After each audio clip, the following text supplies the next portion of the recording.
안녕하세요. 여러분들의 반도체 멘토 정인호 인사드리겠습니다. 오늘 시간은 경인양행에 대해서 자세히 알아보도록 하겠습니다. 경인양행하면 잘 모르는 분들도 많이 계실 텐데요. 그래서 뉴스에 따라서 반응하기 쉬운 그런 종목이 되겠습니다. 오늘 시간 자세히 알려드릴 테니까 확실히 경인양행 이해하시고 정확한 대응하는데 도움 되시길 바라겠습니다. 경인양행은 기본적인 업황은 이 반도체보다는 염료 부분에서 대부분의 매출이 나오고 있는 기업입니다. 현재로서는 염료 부분 매출액이 63% 정도 나오고 있고요. 화학 부분, 사카린이라는 식품 첨가물이 24% 매출을 보이고 있습니다.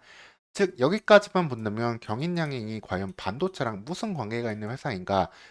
오늘 왜 이걸 다루고 있느냐 궁금해하실 수도 있는데요. 여기에 대해서 말씀을 드리면은 네, 일본 기업하고 공동으로 투자해 설립한 다이토키스코라는 기업의 자회사, 관계회사로 있기 때문에 그렇습니다. 다이토키스코의 지분 50%를 이제 경인양행이 가지고 있고요. 해당 공장은 우리나라 이제 익산에 현재 2022년에 준공되어 있는 상황입니다.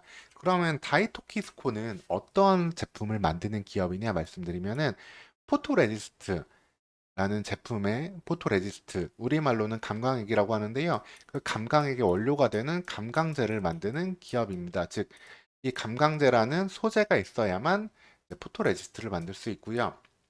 포토레지스트는 어디에 사용이 되느냐? 반도체 8대 공정 중에서 세 번째인 포토 공정, 그 중에서 노광 공정에 사용이 되는데, 포토 공정은 반도체 전 공정 중에서도 가장 높은 공정 시간과 원가율을 필요로 하는 공정이 됩니다.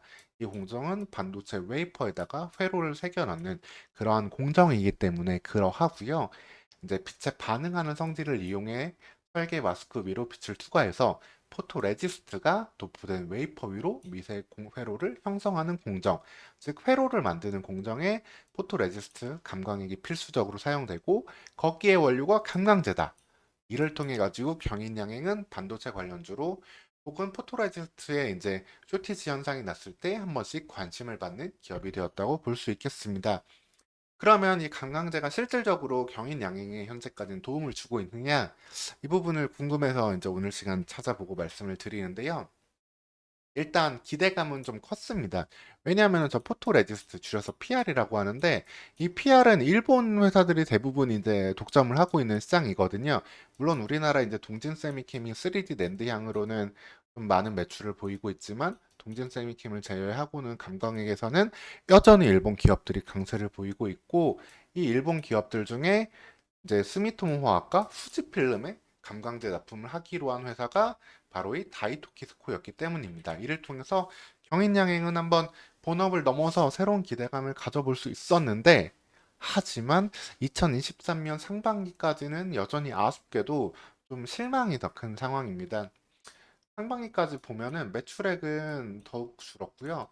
영업 적자 역시 더욱 확대된 모습입니다. 아무래도 이 소재 역시 반도체 사이클을 탈 수밖에 없는 부분이 있기 때문에 전반적으로 반도체 감산 영향을 통해서 타이토키스코의 매출 역시 쉽게 회복되지 않는 모습을 볼 수 있습니다. 즉 공장을 2022년에 닫히기까지 했는데 이 부분이 실질적인 성장의 변화가 될지는 아직까지는 좀 미지수인 상황이 되겠습니다. 여기에 더불어서 경인양행의 본업인 염료 또한 사실 상당히 큰 어려움에 좀 접해 있다고 볼 수 있는데요. 일단 기본적으로 시장 성장률 자체가 높지 않습니다. 글로벌 염료 시장은 이제 섬유라든가 IT 쪽으로도 연결이 되는데 이 시장의 성장 기대율 자체가 연평균 3.1%에 불과한데 실질적으로는 경기 사이클이 좀 둔화되면서 이보다도 더 약한 모습을 보이고 있고요. 그래서 2022년까지는 어느 정도 매출액을 내고 영업이익을 뽑기도 했지만 실질적으로는 이거보다 떨어지는 매출 4천억에 영업이익 200억대를 기록을 했고 현재 상반기 매출은 적 이거보다 떨어지고 영업 적자로 돌아선 상황이 되겠습니다. 이 부분에 대해서는 이제 관계사인 다이토키스코의 적자 또한 계속해서 부담을 주었다고 볼 수 있고요. 그리고 사카린에 대해서도 간단히 말씀드리면 사카린에 대해 사업부도 상반기 기준 영업 적자로 돌아서면서 염료, 사카린, 그 다음에 다이토키스코 모든 사업 부문이 아쉽게도 상반기 현재 적자를 보여주고 있다고 볼 수 있겠습니다. 즉 경인양행을 결론적으로 말씀드리면은 이 기업은 이제 반도체 소재 PR이 이슈가 되는 그런 때 한 번씩 뉴스에 따라 관심을 보이고 설탕 대체 감미료, 사카린 이슈가 됐을 때 한 번씩 이슈를 보이고 하는 그런 기업인데요. 하지만 현실을 정확히 보면은 다이토키스코를 향한 감광자는 여전히 적자가 지속되고 있고 이에 대한 회복은 금방 반도체 사이클이 좀 필요하다. 그리고 본업인 염료의 경우도 경기 사이클에서 자유롭지 못하다.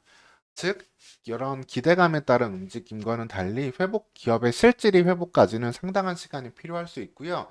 이슈가 되었을 때마다 좀 이런 종목은 비중 조절을 하면서 시장이 전체적으로 한번 종목이 제대로 체질을 만들기까지 기다림의 시간이 필요한 종목이 되겠습니다. 성인양에 대해서 오늘 시간 자세히 말씀드렸고요. 추가적으로 궁금한 사항 있으시면 댓글 남겨주시면 되겠습니다. 오늘도 영상 시청해 주셔서 감사합니다.